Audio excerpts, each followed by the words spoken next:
Ladies and gentlemen, support for this podcast, as always, is brought to us by our boys at xbrain.co.uk for any and everything that you possibly want in the realms of supplementation. Enter promo code Fighting Words to save 20% on any and all Xbrain related products at checkout. Support is also brought to us by our good friends at Market Squawk, powered by livesquawk.co.uk. On demand, come and go as you please, any asset class, data, news, you name it, they've got it. Also, big thank you to the patrons, patreon.com Fighting Words. If you want to spend £2 a month and support your boys, those takeaways on the watch-alongs do not come for free. It would be nice. An absolute pleasure. The man himself, Lightning Linus, he's with us. We need to talk because you are very spiky, I believe is the terms when I message you on your polls and stuff. You're good on the socials, but you do enjoy mugging me off. And it's okay. It's okay. Spiky is the way to describe it. Now, spiky is what people say when they're like trying to be like passive aggressive, but also like they don't really want the smoke. Now, spiky is what I've gone with because I wouldn't. It's spiky. Yeah, it's what people. I remember someone saying to me once, "You've always been very spiky towards me," and I was like, "All right, cool. Sorry about that." Spiky. Yeah. Spiky. Yeah. You're gonna be spiky towards me now. No. Let's see where this is going. Right. How you been, mate? Spiky. I've been apparently spiky. Spiky. Well, you did put a thing up which was like list out. You was asking for top 5 cartoons from your childhood, and I did that, and then I just got a simple no was what I got responded with. No, it wasn't like. What were they? What were your top 5? He-Man, Thundercats. Remember. Visionaries. Hang on. Remember, like when I say that, I have to, like, to an extent, I have to relate, and you know, the things you named, I've heard of them. But yeah. I'm not sure if they were still broadcasted when I was a kid. I mean, that's a good point. It's a very good point. Yeah, but we have a wild age gap. We do, but also just know that the age gap between you and I is nothing compared to you and Sweet Sammy J. So that will come back on you. Context. Very true. Yeah, exactly. But you know, it's what it is. If you're watching Teletubbies, He-Man, Thundercats, Powerpuff Girls, all of that stuff, like you can sit there. Girls was OG. Yeah, crushing Dexter's Lab, that's your business. I understand it. If you want to support the ginger community and their activities, all good. That's on you. We're not here to talk about cartoons now, are we? We're here to talk about the triumphant. Somehow we're here. Welcome to Fighting Words. This is generally what happens. To be honest, if we get an episode out where some boxing is discussed, we've had a bit of a touch, and Sam spends the night very happy. Bless him. I do. Yeah. Is right. You're back on the 25th. York Hall. Run like you've had a bit of a journey. Like I personally enjoyed very, very much. There was a video where I don't remember which one of the many outlets it was said to you that your contract had been ended, and you could see it in the eyes that young man had forgotten that he's talking to a professional killer. He had thought, I'm going to get some clicks, and you handled it like an absolute don. Explained to him very clearly, sometimes things don't work out. We ended it. It's all good. And then from there, it's very nice to see that you're now with Goodwin, who is a good man, and he has a lot of care for his fighters. I've always liked how he operates. So what has taken us? Because like when I've DM'd you before, for me, you belong on the skies, the DAZNs. You belong on the platform, whether that's with a promoter like a Goodwin, but he can get you on the platform or whatever. But I expect to see Linus. You're a TV fighter. You're amazing talent, and middleweight on these shores is on fire at the minute. You know what I mean? I appreciate that. I appreciate that a lot. I guess what you're saying is what's going on, what's been going on.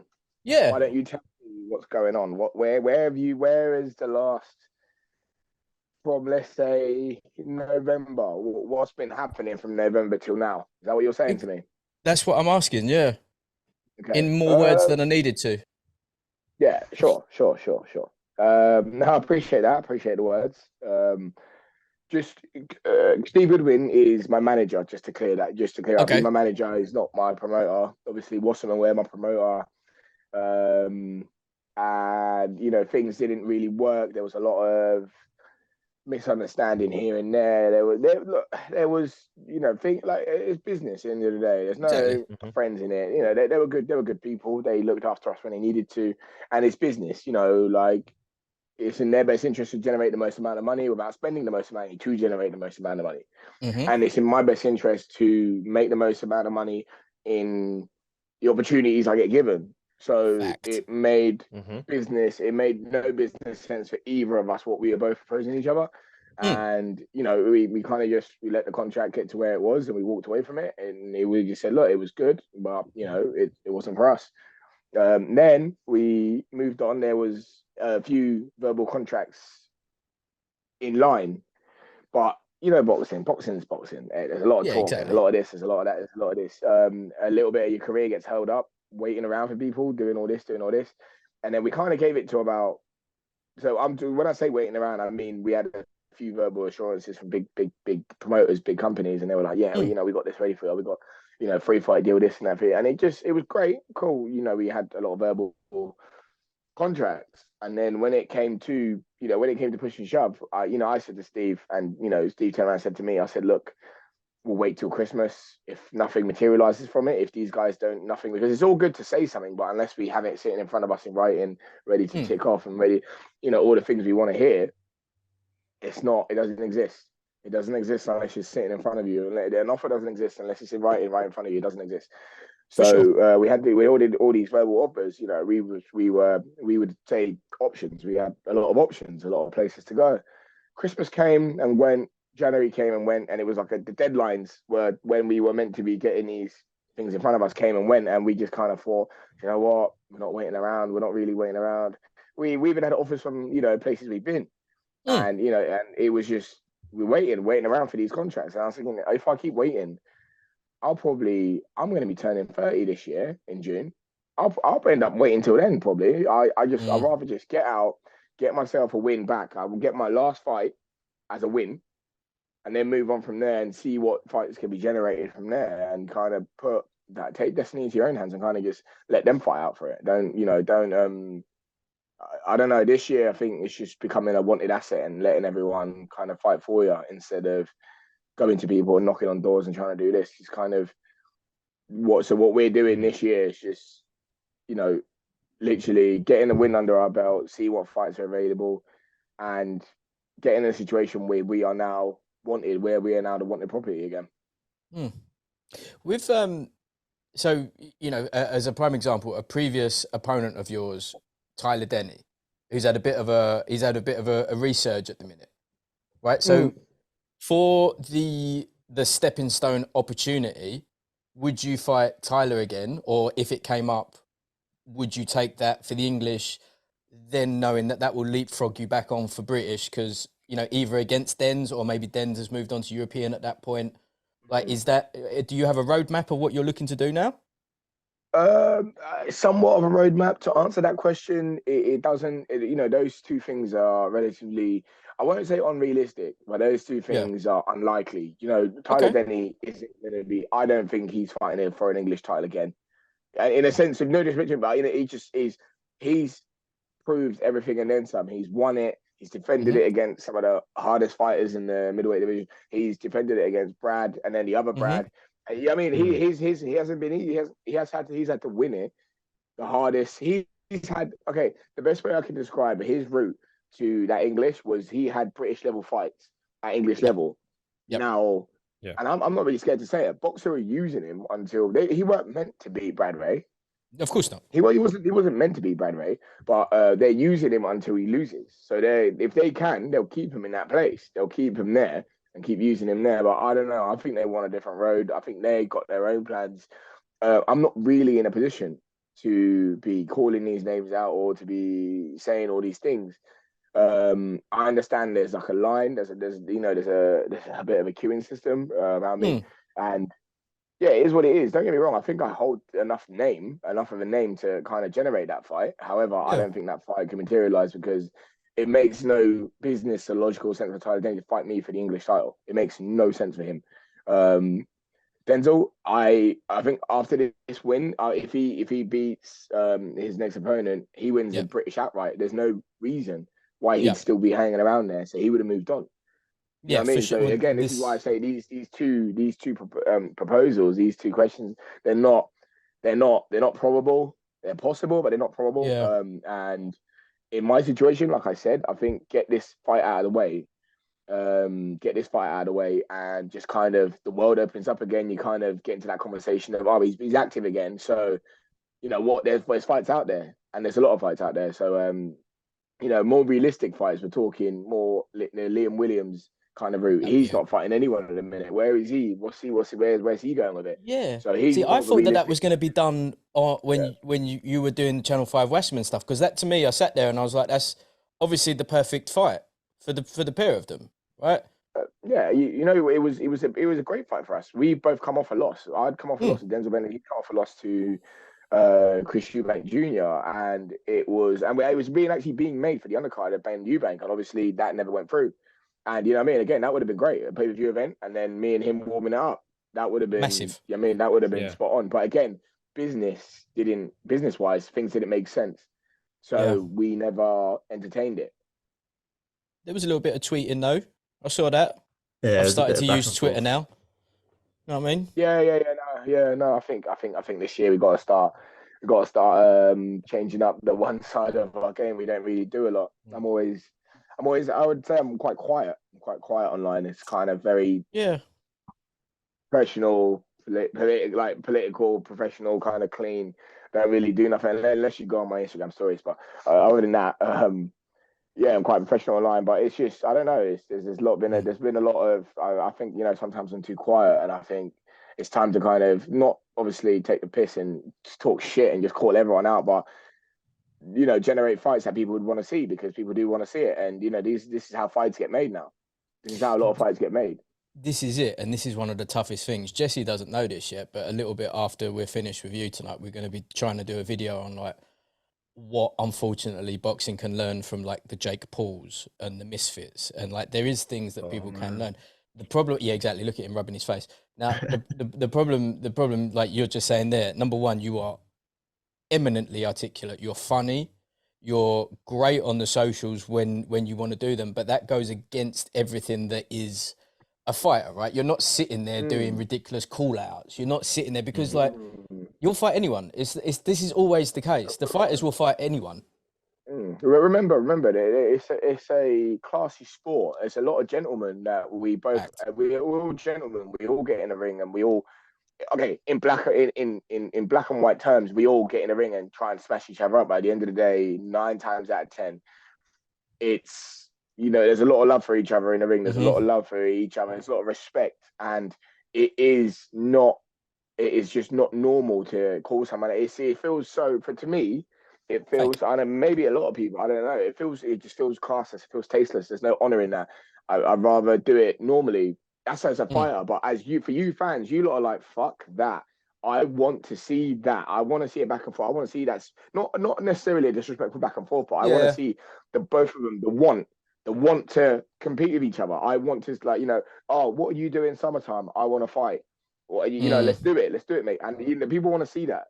But I think where the lines get blurred is where people start disrespecting each other online, and but that's where for me, I've never really done it. I've never really Yeah. because I don't want to call them out, and then it's an egotistical sport as well.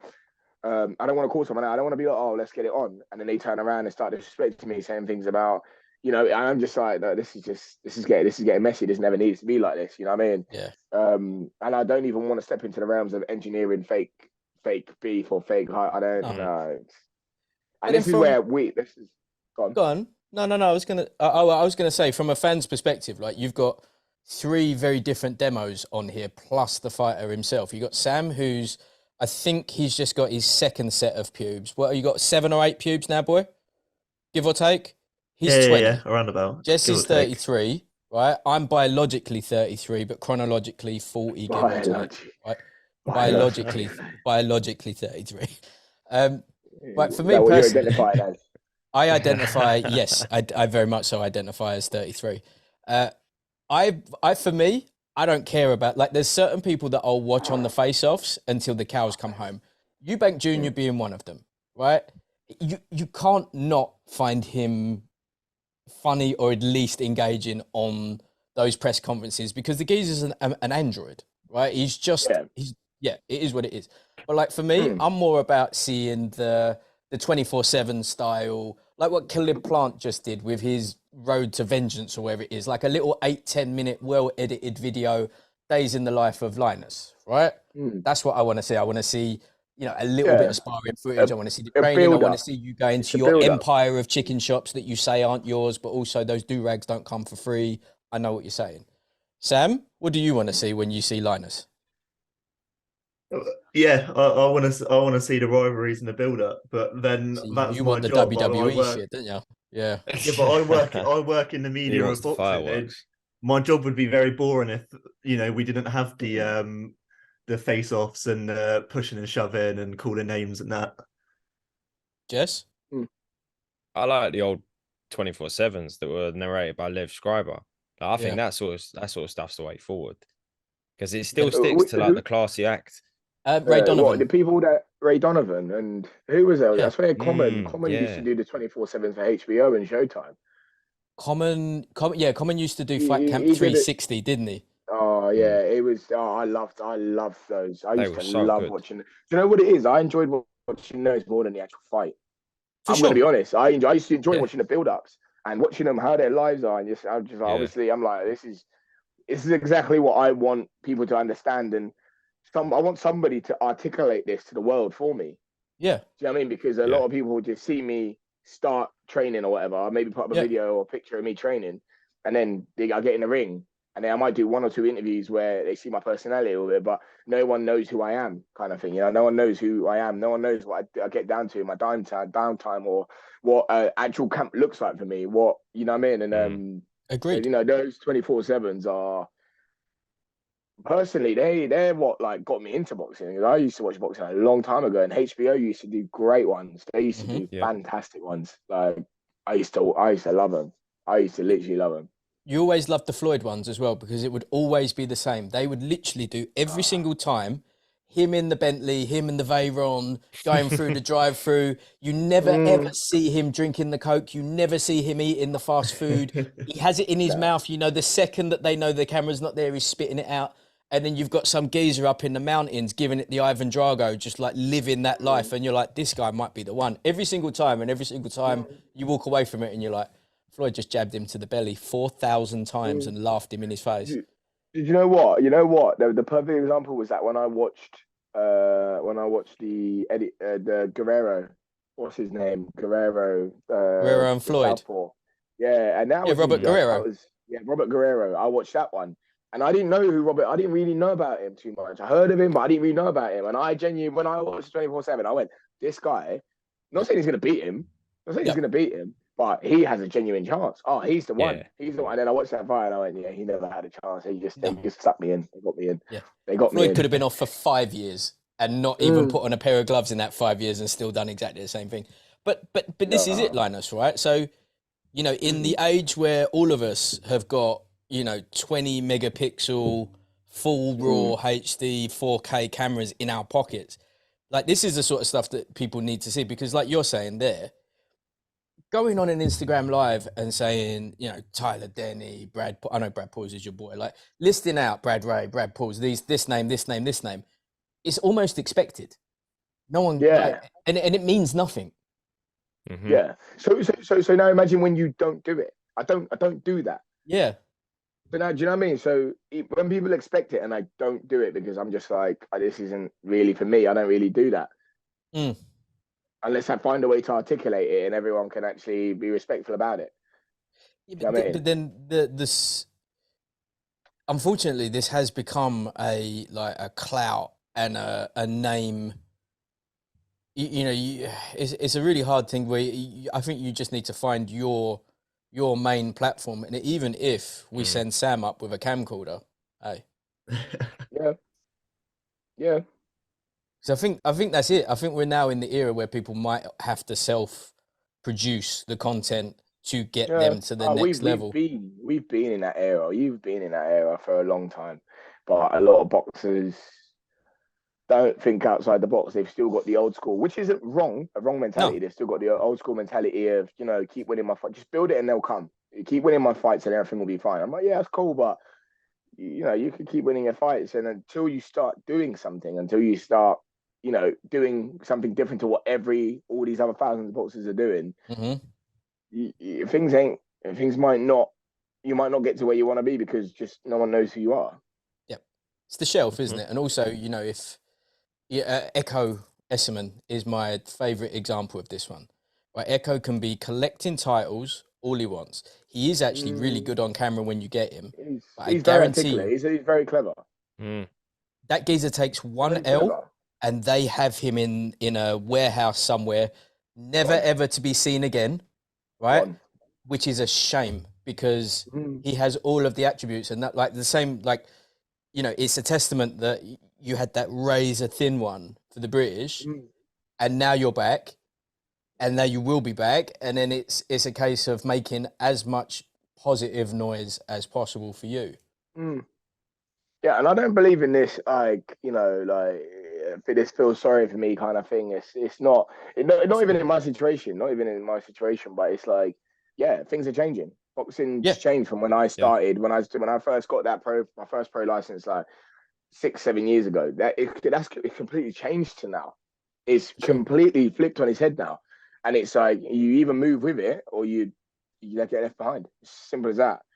And there's no feeling sorry for me because this or this situation. No one cares. No one cares that it was close against Bentley. Everyone cares that Bentley's fought our world title. No one cares what he's doing. Start again. Go do something.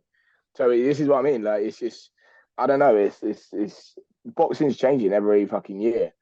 I mean, look at you got tag teams and shit now. Do you know what I mean? Obviously, I thought that's what you were getting at. Yes, I will be your tag team partner. Yes, I will do that for you. Of course. Things have changed, and no matter how we want to say it, boxing's been in the mud for a long time. And the only way I see it coming back is just to bring the fact. Don't join them. Let's not join them. No. And if we are going to join them, we're doing it to beat them out of it. But that's never going to happen. There's never going to be a agenda where pro boxers are on the, that are fighting YouTubers and it's at their disadvantage. It ain't going to be. That's never going to be a thing. So the best thing you can do is attract people back to your sport, attract people back to your side. What is so nice about this?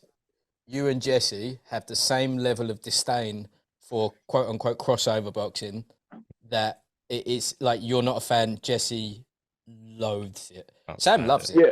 Sam loves it. Don't get me wrong. Like, he's doing PA work for that Pineda at the kids. We're bunging fake tang on him and sending him around Plymouth for making a couple of quid off the boy. Don't get me wrong. I'm a probably say it like this, and I don't know where you stand with it.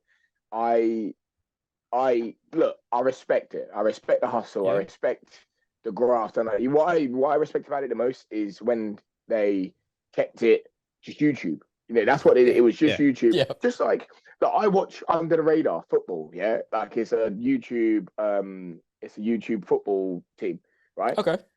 Yeah, I watch that. I also support Luton. I could never. I'm like, look, I like that YouTube football. It's cool. I like watching that. I think that's cool. It's grassroots. It's cool. It's this and that. I like watching professional football. Now, when you try and put them near each other and you try and integrate them, mix them and try and give them the same, it's not. I just find it a little bit disrespectful because now people that don't know any better or don't know how deep it goes start asking the question of, do you reckon Under the Radar could beat Real Madrid on a cold night? Shut up. Don't you ever say that. Don't you ever ask that. So when people go, do you reckon did you reckon Jake Paul could beat Tyson Fury? Can you please? Let's keep them all in their lane. You know what I mean? It's when you cross them over. I can't support that. When you start crossing them over, there's no element of respect, and I'm just like, nah, that's not okay. It's when Tommy's going into that fight and he's the underdog going into it for a month, 2 months, isn't he? All the build up. Just free money. I didn't even say that. It's just It's the whole thing of like, as soon as they start turning around and saying, "Oh, these are now pro bouts," they're wearing 10-ounce gloves. It's like keep them in their 16s. It's white collar boxing. It is what it is. Yeah, it's glorified white collar boxing. Yeah, it's rich boys boxing. But whatever, Yeah. they're making a bit of hustle and they're having fun and they're still getting in and doing it. Yeah, I respect it. I respect the balls you got to get in and do it and put yourself on a line and this and this. I respect the fact that what you're doing is now generating and bringing new eyes that were never on the sport already. However, playing devil's advocate, when you start trying to go into the realms of professional boxing and this and this and this and I don't even care about them because a lot of what I hear about a lot of boxers don't like, it's the fact that they make so much money, and I'm like, well, that's kind of not. I don't know. I think you're mad at the wrong thing. Like, that's what they've built. So if I've got millions of YouTubers, if I've got millions and millions and millions of followers because I used to fucking sit on my Xbox and film myself reacting to videos, cool. That's your hustle. You've made money doing that. Now to take that and go turn into boxing, and then those people follow you over. No one could. I can't be mad at you for that. You know what I mean? You've made it. Yeah, I can't be mad at you for that. What I can be mad at you is you turning around and going, "Yeah, I want to fight you." What you know what I mean? And you're like, no, that's like, yeah, that's just. I think keep stay in your own world. Like, just stay in your own world, and it is what it is. But something tells me we have more of this. We have more of this coming. Much more. It's not quite gone yet, is it? Yeah, I think. It ain't even started. It ain't even started. I don't. It ain't even started. The Fighting Words tag team is coming soon, though. That's confirmed. It's getting done. About that. Listen, I'm Jesse can be on my team. Jesse can be on my team. That's rude. That's rude and unfair. Right, Rob, you'll have to Cornish Pineda. You'll be fine. Cornish Pineda. Maybe we get Ian back over from New Zealand, and then we'll be even out a little bit. I'll have to knock you out to save you from yourself. Anyway, there's another massive wave coming, mate. They'll do the rematch of Tommy, and Jake will walk away with another 25 mil. Tommy will probably walk away with 12 mil this time from whatever. Yeah, it'll double. Yeah, and that's okay because that's their own thing. But then the interesting thing will be, what do you see after that with it? Yeah, there's gonna have to be. This is it, isn't it? It's going to be Jake Paul versus KSI, and it's going to sell out the Millennium, isn't it, in Cardiff? Yeah, probably. And then it'll be KSI calling someone else out, and then Jake Paul will come back and call someone, and they get so integrated, and then then you start getting all these other YouTubers start calling out, and it gets so messy, and I don't know, man. Did you see the one geezer who nearly got a jab a few months ago? He nearly got jabbed in the eye, and then he immediately turned and walked to his corner, and he went, "I've got like a really bad headache, and I can't see out my eye, and I think basically I've gone blind." And the corner was just looking at him like, "Mate, you're 38 seconds into round one. You nearly got jabbed. What's happening?" And he's like, "No, I'm out. Done. Literally, my retina's burst." Like, telling people my retina has been burst open. They're like, geez. Retina. Yeah, exactly. You're like, well, retina's at the back of the eye for a start. Yeah, I was gonna say, nah, you wouldn't. You wouldn't even, unless you wouldn't know that. No. You wouldn't know that. 13,000 at the OVO, and you've done this in front of 13,000 people. He clinically lost his bottle. Oh, it was amazing. Clinically. Incredible. I never heard of that. I never saw that. I see. Now you should really start, coming to the watch-alongs with us, because we enjoy the watch-alongs on the Misfits. Now, I was watching it last night. It's just carnage. I'm sorry, man. I just, you know what it was? I'm like Jesse here. And I can't. Do you know what it feels like? It just feels like watching my parents make love. It just is so wrong. I'd watch your parents make love. I'd watch yours as well. But hey! my point. Like, it just feels wrong. You're sitting there and you're like, I don't agree with any of this. Yeah. I don't agree with any of this. I don't. You know what I mean? This isn't. Yeah. And look, again, I don't remember. My distaste isn't from how much money these guys make, the visibility they bring. Look, I think that's all a good thing. Good, go get your bag. If you can go in, who am I to turn around and go, oh, KSI, he got in the ring with another YouTuber at the O2 and sold it out when Boatsy Richards couldn't sell out the O2. I'm not hating on that. No. That's cool. Do your thing. Make your money. That's no one's fault. That's nobody's fault. That's nobody's fault. Go get the bag. That's your thing. It's just when they cross it over, and now we're like, and people, and you look, I'm mad at the wrong people, because people like don't help, and I'm gonna say this carefully because I'd like to be ranked at some point by them, so I'm not gonna cut them off too much. But Oh, but maybe my just point refer is, to it they as don't governing help. bodies. Yeah, just governing Yeah, these bodies. governing bodies, cut that bit out. These governing bodies, they don't help, because we're talking, oh yeah, the winner of this fight gets a ranking, and it's like, do you know what the likes of someone that doesn't have the visibility has to do for these to get a top 10 ranking in WBC in these governing bodies? Well, like Tommy got top 40, but Jake had 15th dangled in front of him. So like, how does that work? You know what I mean? Like, it just does, it makes no sense, and we're not going to name names. Yeah, and you know what I mean. I think I don't know. Me and Jesse agree here. When I'm like, people, it's not just YouTubers coming in. It's people in here. There's greedy people in this industry that don't help the situation. No, and it devalues all of it. It devalues everything about, in my opinion, it devalues everything about it and what their back boxing actually is and what it stood for. It's become a joke. Yeah, in that instance, then. But then on the other side to it, boxing has been probably pushed to be a lot better, and I think that continues as well, because when they start seeing the crowds at the fucking Jake Pauls and the KSIs and stuff like that, people somewhere along the line have got to be like, listen, Showtime is just going onto some moody platform now, because that's vanishing onto Paramount Plus, I think it is now, right? Queensbury, we don't know what happens with them and BT Sport, because BT Sport becomes TNT. That leaves DAZN and Sky and Channel 5 to a lesser extent. Now what? You know what I mean? Like, they're going to have to, if they want to keep this sport moving, they're going to have to make big fights. They're going to have to, like, Boxer kind of doing it, but to a detriment. They're kind of throwing like 5-5 pros that are prospects that actually could have a really good career, and doing them like they're fighting for a British at the minute. Like, they're doing it a little bit weird. They're doing it the way you should be. However, you've got to, they promote the wrong kind of people. In my, I'd say this. I don't know. Like, it's a hard one. I think they're doing it the right way, in a sense of, yeah, you're meant to be having these big fights and you're meant to be getting people, because you want people interested. You want the bums on seats. Yeah. But when you're shoving only Adam Azim and Rachel Riapor down my throat, it's a lot. What else you got? They've got full books. There's more than just two fighters on there. But you'd only think there were two. Yeah. You'd only think they were a handful. You wouldn't even know what their women's roster is.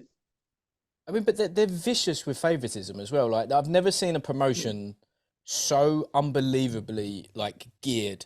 Like, Fraser Clark's on pay-per-views. TKV, same level as him, doesn't even get on TV. Dan Aziz, a couple of fights ago, defending his British title, they put him on the first fight of the bill. It was just like, what is going on? Now he's headlining and co-maining. He's probably the only one that's stuck with, and they've pushed him up with it as well. Yeah. But like you're saying, yeah, if it's not Adam Azim, like, gutted for Hassan, because no one even, like, I was at one of the media days today. No one even cares about him, including Shane. Shane's like, who are you? What are you doing here, bro? It was rude.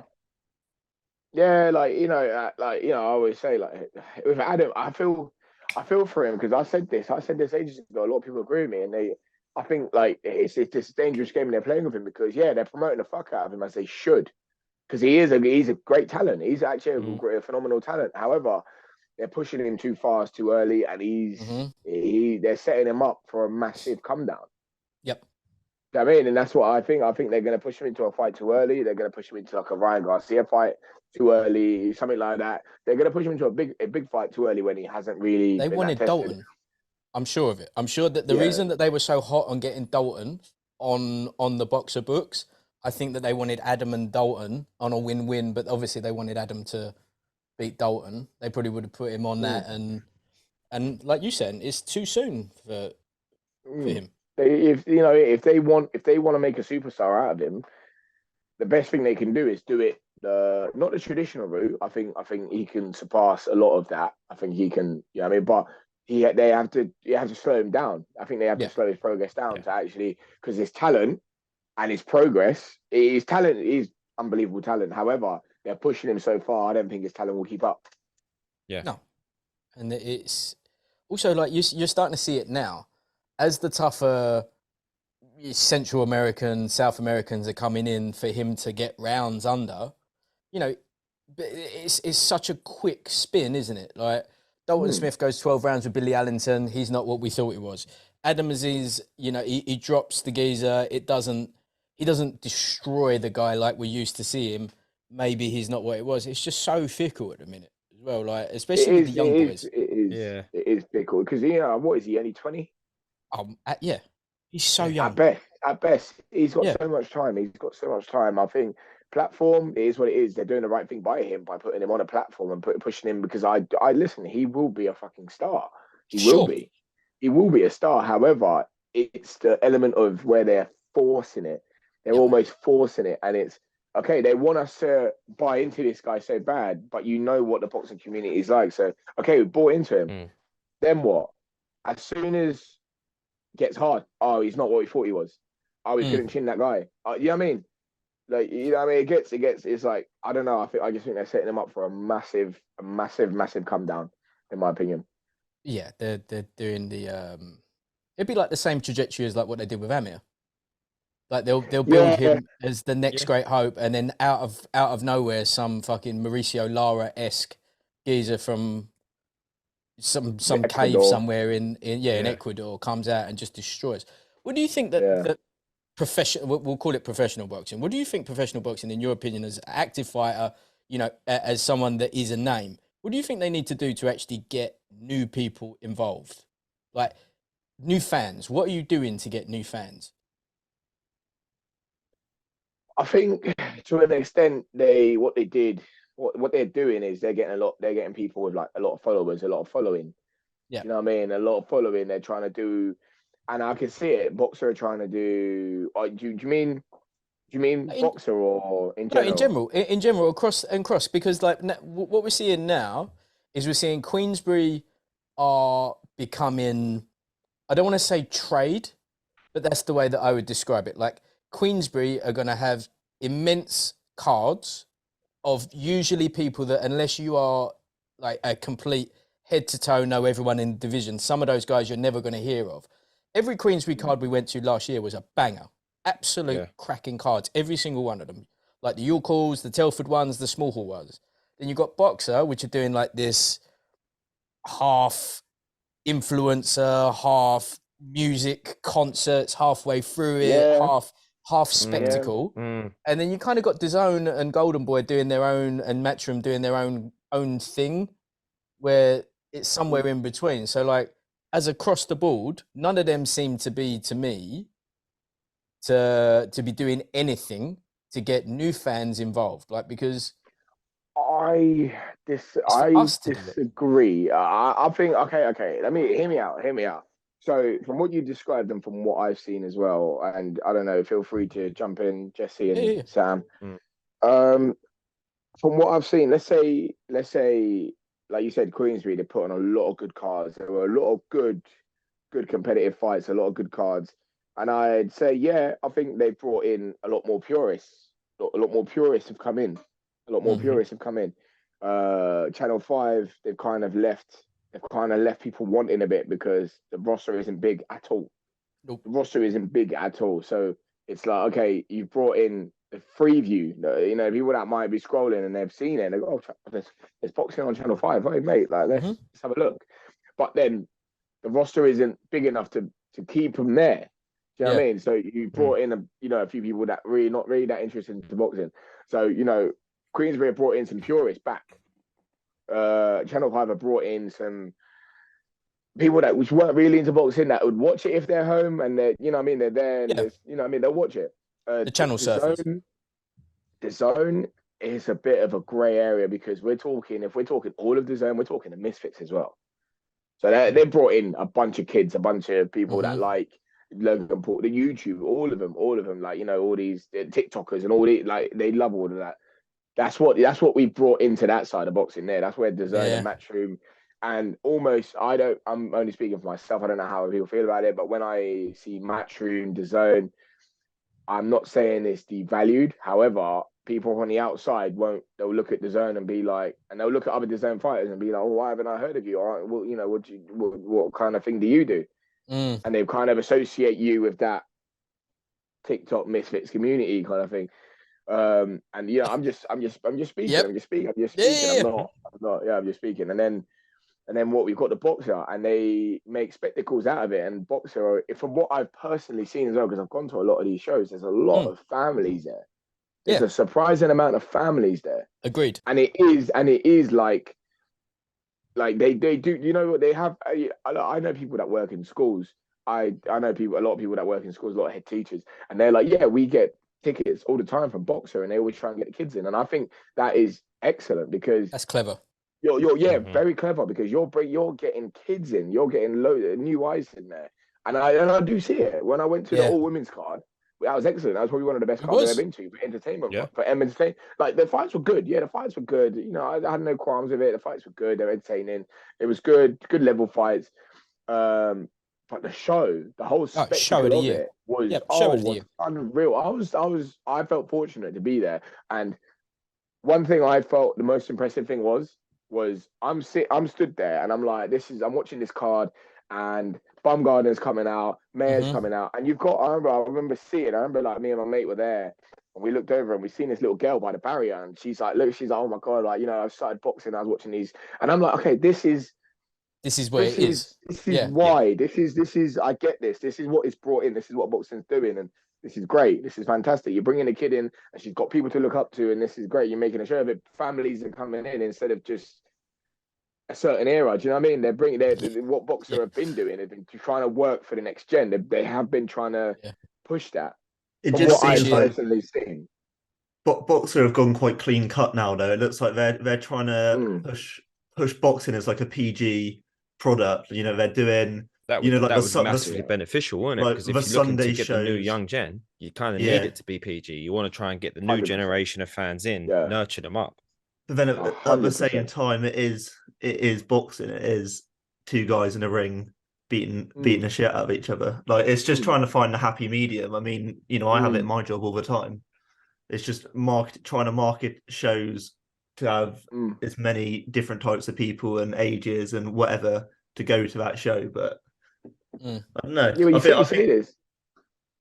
Sorry, I think Boxers, Boxers just really, really clean cut now, and I think it's just it's very different from when Matchroom and that were on Sky. Like, you see where Jesse was saying where they've gone clean cut and they try to make it PG by bringing the next generation. And some of these shows, I've been to a handful of these shows now.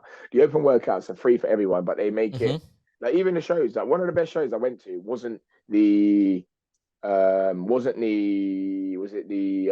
Marshall show. That wasn't actually one of the best ones. I mean, one of the most inclusive ones I went to, and I felt like, oh, this is actually really cool. I don't feel like I'm at a boxing event. I feel like I'm and there's boxing happening. There's boxing happening, but I don't feel like I'm a boxing event. I feel like this is very safe. I feel like I can bring my kid here, and I feel so. Basically, it was that Ali Pali that. The day card. That Ali Pali one. That was excellent. They had like a little play area where there's got a little ring. They do little shadow boxing with other kids. Spencer Fearon was doing it. They had like food courts everywhere. They had like a little punch machine. Everyone. It was unreal. I went there and I was like, this is excellent. If you wanted to get kids into boxing, this is how you do it. Yeah. This is excellent. It's almost like a starter show. You know, if you're any of you like parents, you bring your kids and you'd be happy. You'd be so happy because you had everything. You could easily have your kid go do a punch machine, have a kid go in the ring and fucking shadow box with Spencer Fearon or what's his name, Johnny Nelson, Fraser Clark. You know what I mean? It's very inclusive for I can see where they are trying to be so clear, and they're actually doing it really well, in my opinion. I think they're doing a very good job. Yeah, you're not like I wouldn't take my little girls to a York Hall show on a Queensbury one. Oh God, no! Because there's a lot of feet at 10 and 2, and there's a lot of Stone Island going on. And to be fair, my eldest would be petrified. My youngest would come back with a bag of gack and be like, "Dad, I got some fucking gear, son." You know what I mean? Yeah. You know what I mean? Like at the boxer shows. Get the badge in it. She would be. She'd come back with a flat cap on. What? Oh, no. What, son? Yeah, but I like the idea of that. I like the idea of the boxer shows. I think it loops back around to what we started with the saying about the old 24/7s and the behind the ropes, and they're what I think are missing, because the shows themselves are pretty decent. Like, shows are shows, fights are good. Got to get people there, though, ain't you? There's no interconnect to the fighters at the moment. I mean, yeah, we've always said it on the pod, like, you know, you can interview, you know, fighters do however many interviews before, you know, to build up to their fight, and it's the same questions over and over and over again. Yeah, because you don't get to see the personality that comes with the boxing. And however, go on. I was going to say, we need more like outlets where boxers can show their true personality, and it's not the robotic, you know, question answer that we get in the majority of interviews now. I think I agree. While I agree with you, I still think it's down to the fighter. You are your own product. I think market yourself differently. Look at your market. Look at, like we've all said it here. I'm looking at everyone here. There's a lot of things I'm gonna do from this. Listen to what everyone said, because I'm like, okay, I get that. You're spot on about the 24/7s. I think that should be a thing again. I think I'm gonna start vlogging again, in a sense of like, let's say, get a little vlog, get a little this, record as much footage as possible. And once a month, put it all together, do some dubbing, some voiceovers. Burn up Ray Donovan. Talk about what you're doing. Yeah. Talk about what you're doing.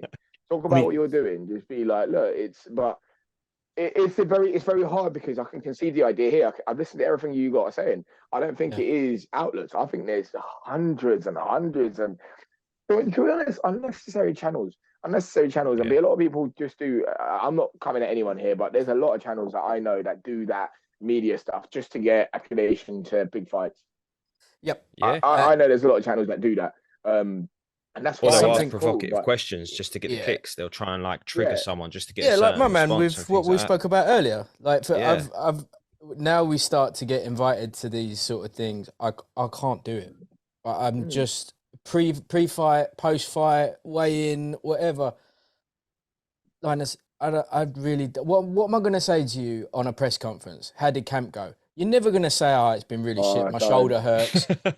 No one's ever I got just throw the curveball. No, I was sick the whole time. Yeah, I got banged out. UKAD kept popping up, really annoying me. You know what I mean? Like, I've been it's eating just 36 eggs. Yeah, exactly. You know what I mean? Like, no one's ever honest on those ones. So what is the point of doing them? And who the fuck is watching them? And they always do the worst thumbnails. It's always like you trying to lick your own nostril halfway through it, and it's like Linus Udofia sneezes. You're like, all right, cheers, sick. I do love it in the media areas when you've got all the tripods set up, and the boxer he'll do the main interview with the promoter, and then you've got all the interviewers there, and you literally just go down the line of the tripods, and it's the same interview every time. And I can just see them after you've just done 12 rounds as well, and I just can see them every time just being like, I just want to go home, just fuck off. It's not even that. It's, you know what, I understand that a lot more, because that's just after a fight. They want, win, lose or draw. A lot of people do want to. What happened? Like, you know, how do you feel about you've just chinned someone you shouldn't have chinned or something, or you've just won this belt? I understand that. I'm here for that. I'm here for that. When you're 10 days out from a fight, or day before weigh-in, or whatever, or like very close, what are you going to ask me that's going to get people to click this video? What are you going to ask me, really? Like, honestly, because I've done it before. I did it before the Denzel Bentley fight, and I'm there, and we were there. I'm telling you, we were there for hours. Hours. We've done this fucking head-to-head. We were there for fucking hours, and I had a queue of people saying, "Oh, how do you feel? This and that. It's a big night. It's this.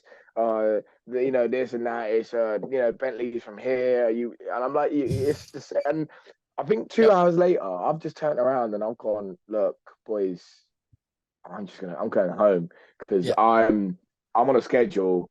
I've got to train again. I've got to eat certain food again. I've got to do this. Boys, with all due respect, I've got to go. I've got to go. I just got to go. I can't be bothered with it." And you know what it is as well? I'm not going to call no names, but it's just when people, one of the biggest icks for me is when like media outlets try and engineer beef that isn't there. It's just not there. These two people don't mind each other. We're not friends. No. But however, we do not like each other. I think he's sound. He thinks I'm sound. We're blessed. You know, maybe shake hands when we see each other. It's blessed.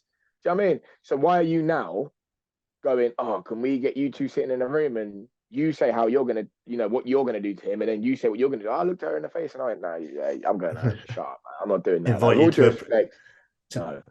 invite you to the Creed 3 opening and then get you to square up. No, fucking stupid. Can we get head to head? Shut up, man. Yeah, this is it. So that's down to them because they think that's again. You've already pointed out that I am so much older than everyone else in this chat right now, right? That's for people significantly, unbelievably, unbelievably.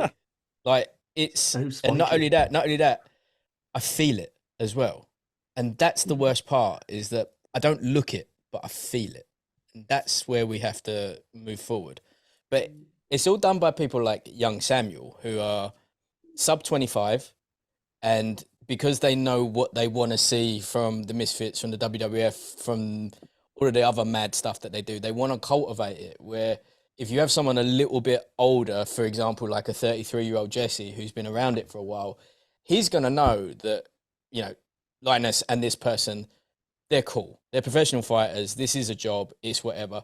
You're not going to get them to heat up. But if there is some actual needle, someone around it needs to be clever enough to say to both of them, look, you two really don't like each other. All it's going to do is put an extra couple of quid in both of your pockets and sell some more tickets. Let's do this. But it can't be every single time because it's not the case. Anyway, stop ruining things, Sam. Linus, when is there anything you want to like plug, promote, tickets? Where can they get them? So you know how it goes.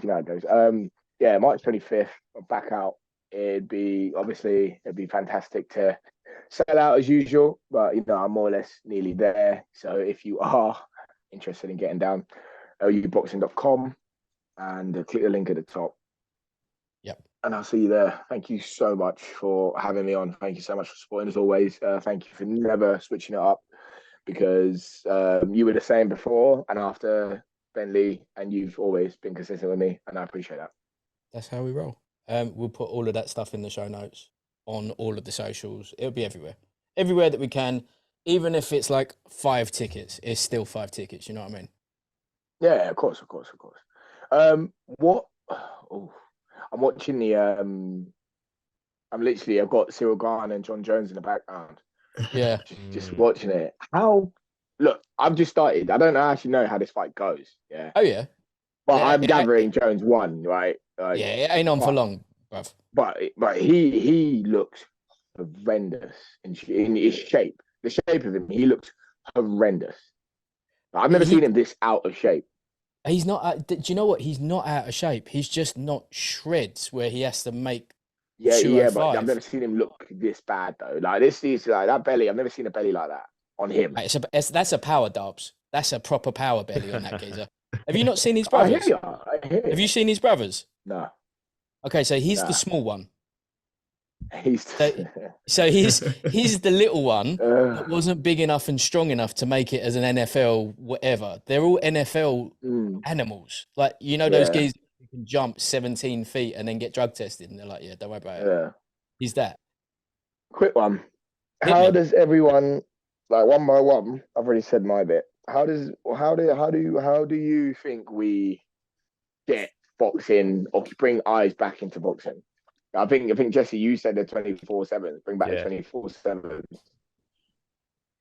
What about you, Sam? Like take any one that pops into my head with the 24/7 is think about the Lara Canelo build up.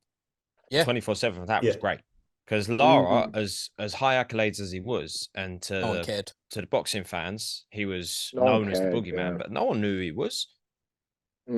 Oh, if you knew boxing, you knew he was a problem. Like if you didn't know. He was just non-existent. And it showed you his life. It showed you that he was literally like one paycheck away from having to get deported back to Cuba. Yep. Very quickly, kind of thing. I have no interest in seeing him and Triple G fight. Even at 41 and 39, that's either going to be they're both diminished to the point where it's actually a really good fight, and I'm still going to be gutted. Someone wins and someone loses. Oh, it's just going to be a snoozer. I don't want it. Anyway, So you're saying 24/7s, Jess? Yeah. More content. See, I'm with Jesse on that But one. like So professionally much done, more. like that top tier. Get someone like leaving. Even over here, you know, Idris would be perfect for that. He's got the voice for that. Yeah. Yeah. It just Elba or just Virgo. Yeah, Ilba. Oh, how sick would it be if you had like a viciously Welsh person doing your voiceovers, Linus? Like ones you can barely understand. Yeah. Or like, if I had to pick anybody to do my voiceover, it'd have to be Morgan Freeman, wouldn't it? what about the geezer, that one white impressionist who does Morgan Freeman? I think he's more in our budget right now if we're going to co-produce this for you. Yeah, I get that.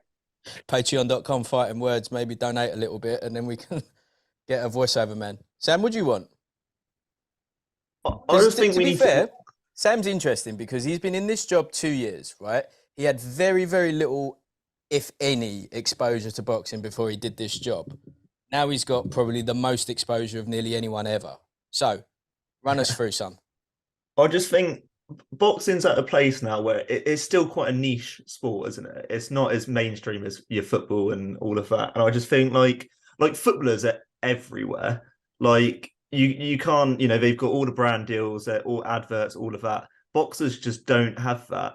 Like, and I know it's just all down to the money, but like boxers just need to be on more platforms. I feel like we need stuff like you know, we were saying about when we had what's the name, Shishi on, and we were Shiesty on Shiesty, yeah. And we were saying about not like series, but like specials and like following boxers around, getting boxers involved in like any kind of production or anything where their name's out there and where they can be themselves. That's the majority of it. It's like one of the things I love the most about this job is when boxers talk about boxing, because at the end of the day, every boxer pretty much is a fan of boxing. They started off as a fan of boxing and that's how they got into boxing. And how excited they get when they talk about boxing is great. And obviously they know what they're talking about because they are bloody boxers.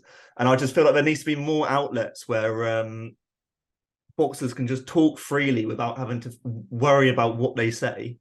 Yeah. And just get excited about the sport. And I think that's what sells. So no one wants the clean cut PR trained, you know, like, you know, we see it with like, you know, AJ, for example. AJ's got such a big team around him that it just feels like a corporate kind of robot. And you don't really get to see the personality come through. And I just feel like we just need more outlets where that personality can come through. Yeah. Authentic access. Yes, that's what you want. That's the best access. That's the best kind of, you know, in my job, when I'm doing social media clips, when I'm doing stuff for YouTube, when I'm doing anything like that, the stuff that does the best is the real stuff. It's when Dillian White fought John Fury with Steve Bunce. It's when I'm trying to think of other like just like natural examples where like they can just be themselves and have a laugh. I think that's what we need more of. That's pretty much, I think, the consensus to most people that are fans. Like, the long short of it is like, you, Linus, fist fight other entities. Well, I'm not allowed to call them men because gender's a construct and stuff, right? You fist fight other entities for money, okay? That says to me that... I fist fight other men. You fist fight other men, manly ones, the manliest even, men. Right? I fist fight other men like me. I'm a man. I fist fight other men.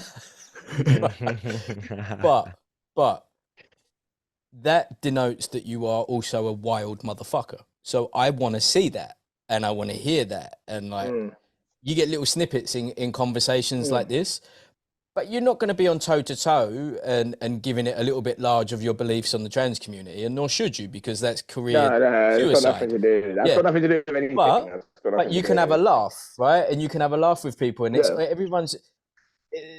We're in an era where everything is so unbelievably sensitive now that humans aren't really allowed to have human conversations anymore, and nothing is allowed to be a joke, and everything is also insistent on being a joke. It's carnage. Yeah.